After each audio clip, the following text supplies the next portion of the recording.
Le français par la méthode nature. Rédigé par l'auteur Arthur M. Janson. Chapitre 20. 20e chapitre. Promenade à Chartres. Les Leroux et les Duclos sont assis autour de la grande table de la salle à manger. On déjeune. On a mangé la viande et les légumes et on est maintenant arrivé aux fruits. Yvonne. Maman, donne-moi du melon. Madame Duclos. Ma petite Yvonne, tu sais bien que quand on demande quelque chose à sa maman, on dit donne-moi cela, s'il te plaît, n'est-ce pas? Yvonne. Oui, maman. Donne-moi du melon, s'il te plaît, ma petite maman. Madame Duclos. Voilà, Yvonne, tu es une petite fille sage. Et elle lui en donne une belle tranche. Puis elle dit à Jean, Jean, John n'a pas de melon. Donne-lui en une belle tranche, et donne-en aussi une tranche à Henri, s'il te plaît. Jean, il en a déjà mangé une. Tu sais, maman? Henri, oui, mais je peux bien en manger encore une. Jean, non, mon petit, les autres en auront avant toi. Tu manges toujours trop.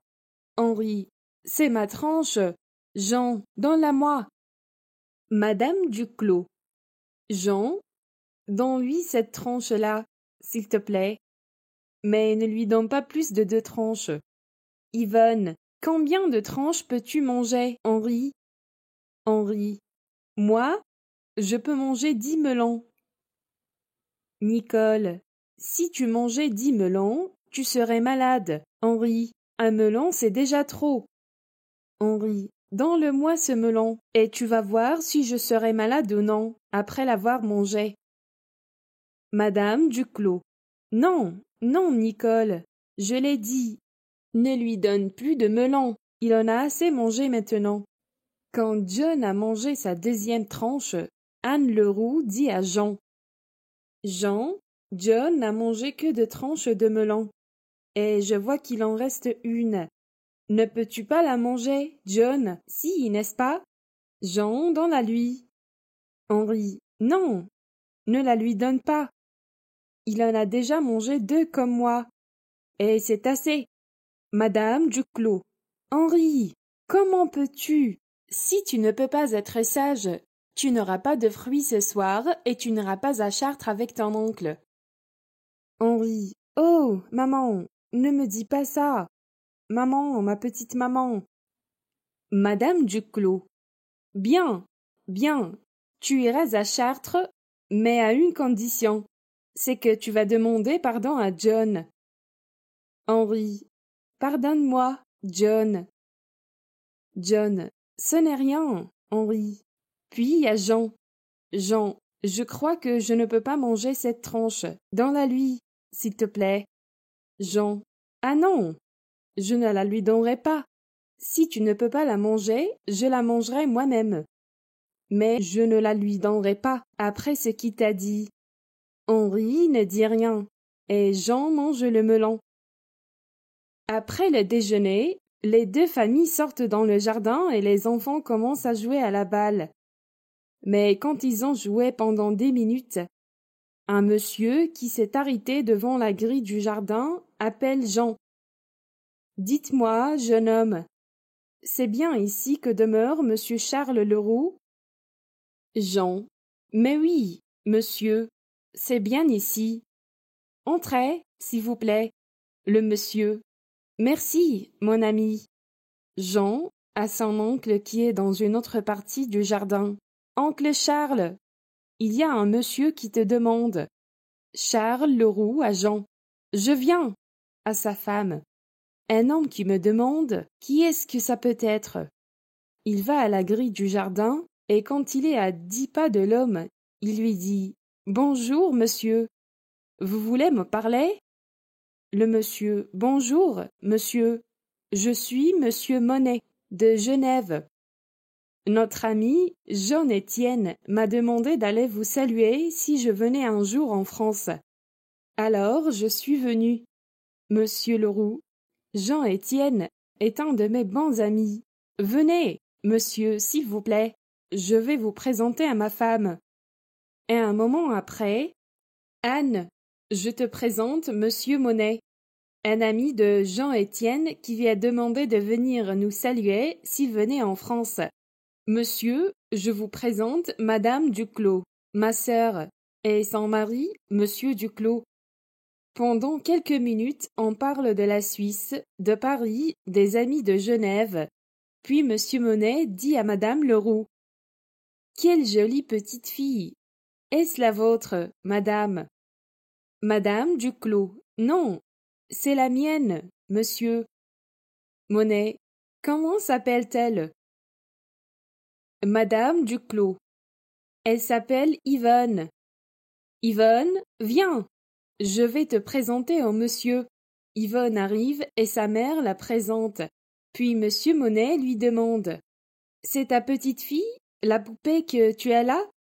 Yvonne: Non, monsieur, cette poupée n'est pas la mienne, c'est celle de Monique. Monsieur Monet: Ah, alors la tienne est à Paris. Yvonne: Oui, monsieur. Quand je suis à Saint-Gilles, je joue toujours avec la poupée de Monique. La mienne n'aime pas les voyages. La petite fille de Monique est une jolie poupée, c'est vrai, mais comme toutes les mamans, grande et petite, Yvonne préfère la sienne. Et puis, sa grande poupée Eliane a été la poupée de maman avant d'être la sienne. Alors, elle aime encore plus. Mais comme elle a dit à monsieur Monet, Eliane ne quitte jamais Paris avec Yvonne. Dites-moi, monsieur Monet, dit Anne Leroux, vous resterez bien à dîner ce soir? Monsieur Monet: Avec plaisir, madame. Monsieur Leroux: Très bien. Alors, vous me pardonnerez si je vous quitte pour 3 ou 4 heures, monsieur Monet. J'ai dit aux enfants ce matin que j'irais à Chartres avec eux. Je n'ai qu'une chose à faire, c'est d'y aller. Ce sont des enfants très faciles, à condition de faire ce qu'ils veulent. Alors, je vous demande pardon encore une fois. Monsieur Leroux appelle les enfants, et ils vont vers l'auto qui est derrière la maison. Yvonne: Moi, je veux m'asseoir à côté de toi, oncle Charles. Henri: Oh, oncle Charles, tu m'as dit hier que c'est moi qui serai à côté de toi aujourd'hui. Charles Leroux: C'est vrai, Henri, mais je crois que cette fois-ci, c'est John que je vais asseoir à côté de moi, parce qu'il n'a pas vu la campagne entre Saint-Gilles et Chartres. Venez, John, asseyez-vous ici, et toi, Yvonne, assieds-toi à côté de John. John s'assied à droite de monsieur Leroux, et la petite Yvonne, qui, comme toujours, veut être avec son oncle Charles, s'assied à côté de John. L'oncle Charles: Bien. Et maintenant, vous autres, asseyez-vous tous derrière. Quand ils sont tous assis, on part. 10 minutes plus tard, monsieur Leroux dit: Dis-moi, Yvonne, tante Anne ne t'a-t-elle pas donné une tablette de chocolat? Dans la noue. Yvonne: Si, oncle Charles, voilà. Et elle donne une grande tablette de chocolat à son oncle, qui arrête l'auto un moment et donne un morceau à chacun des enfants. Voilà, mes amis, mangez. Chacun dit merci, et on repart. John: Dites-moi, s'il vous plaît, monsieur Leroux, Chartres, est-ce une grande ville? Monsieur Leroux: Non, pas très grande. Il n'y a que 26 000 habitants. Mais il y a une très belle cathédrale, n'est-ce pas, vous autres? Oh oui, répondent les autres. Et chacun croit nécessaire de dire à John tout ce qu'il sait de la belle ville et de la belle cathédrale, une des plus belles de France. Pendant qu'il parle, John regarde autour de lui, et chaque fois qu'il voit une belle ferme ou une belle maison, il dit: Quelle belle maison! Quelle belle ferme! Mais je crois que la vôtre est plus belle encore. De toutes les fermes de cette partie de la France, c'est la vôtre qui est la plus belle, monsieur Leroux. Ça, c'est vrai, disent Marcel et Monique. Parce que, comme ils disent, la ferme de leur père est aussi la leur, et quand ils seront grands, ce sera vraiment la leur, à une condition, c'est qu'ils resteront à Saint-Gilles. Les enfants et leur oncle restent à Chartres 2 heures, et 5 heures après avoir vu la cathédrale et une partie de la ville, on repart. C'est vraiment une très belle cathédrale, dit John. Et on rit. Ça, mon vieux, c'est vrai. Et je crois que si nous mangeons la 2e tablette de chocolat, elle sera plus belle encore. Toi avec ton chocolat, dit Nicole. Mais que fait-elle? Elle demande à Yvonne de lui donner la tablette, et elle en donne un bon morceau à chacun des autres. Et pendant tout le voyage de Chartres à Saint-Gilles, les enfants parlent de ce qu'ils ont vu. Et qu'en font souvent les enfants, ils parlent tous en même temps. Pendant que les filles parlent d'une chose, les garçons parlent d'une autre chose. Avant le dîner, Monsieur Duclos et John font une petite promenade autour de la ferme. Et John dit à son grand ami, « Monsieur Duclos, voulez-vous me dire, s'il vous plaît, comment on appelle la forme je serai du verbe être? » Monsieur Duclos, on l'appelle le conditionnel. Quand par exemple Jean dit « Si j'étais grand, j'aurais une auto », le conditionnel est « j'aurais ». John, ah, je vois. Mais n'est-ce pas une forme très difficile? Monsieur Duclos, oh non. Nous avons déjà parlé du futur des verbes. Et le conditionnel, c'est la première partie du futur plus la dernière partie de l'imparfait. Un exemple, le futur du verbe aimer est j'aimerais, tu aimeras, il aimera, nous aimerons, vous aimerez, ils aimeront. L'imparfait d'aimer est j'aimais, tu aimais, il aimait, nous aimions, vous aimiez, ils aimaient. Et le conditionnel est à vous, John. C'est j'aimerais, tu aimerais, il aimerait, nous aimerions, vous aimeriez, ils aimeraient.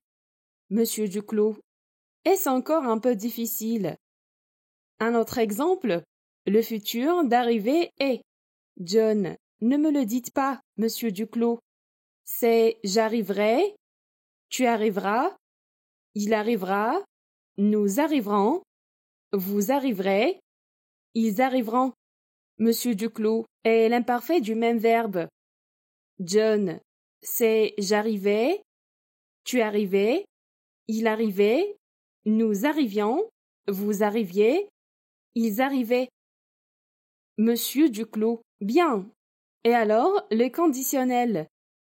John, c'est j'arriverai, tu arriverais, il arriverait, nous arriverions, vous arriveriez, ils arriveraient.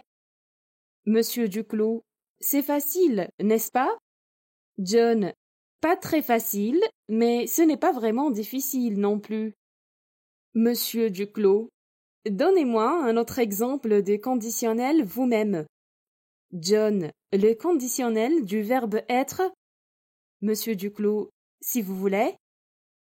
John, je serai, tu serais, il serait, nous serions, vous seriez, il serait. Monsieur Duclos, et maintenant, allez. John, j'irai, tu irais, il irait, nous irions, vous iriez, ils iraient. Monsieur Duclos, et de venir?